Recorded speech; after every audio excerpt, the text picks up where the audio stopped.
வணக்கம். இன்னைக்கு பச்சை பயிறு அல்வா எப்படி செய்யறதுன்னு பார்க்கலாம்.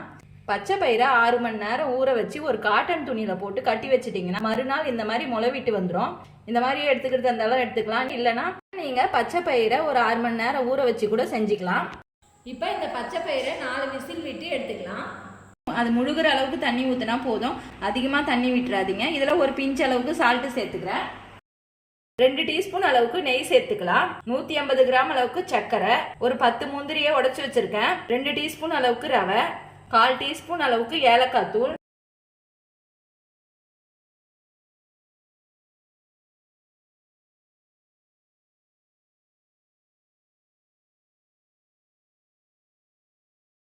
ஒரு டீஸ்பூன் அளவுக்கு நெய் சேர்த்துக்கிறேன்.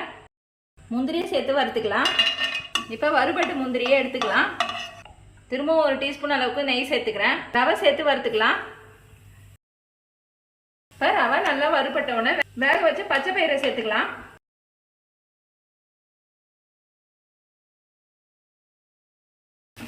இப்போ நெய்யில் ஒரு 5 நிமிஷம் வதக்கி விட்டுட்டு சர்க்கரை சேர்த்துக்கலாம்.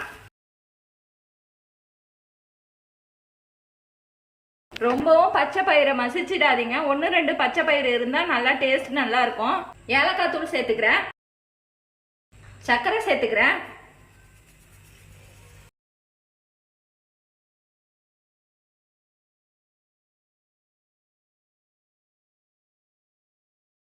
லீவ்ல இருக்க குட்டீஸ்க்கு ஹெல்தியான இந்த பச்சை பயிறு அல்வாவை செஞ்சு கொடுங்க. செஞ்சு கொடுத்துட்டு எப்படி இருந்துச்சுன்னு சொல்லுங்க. இந்த அளவுக்கு திக்கான பிறகு ஒரு டீஸ்பூன் அளவுக்கு நெய் சேர்த்துக்கிறேன். இந்த அளவுக்கு திரண்டு வரும்போது முந்திரி சேர்த்துக்கிறேன்.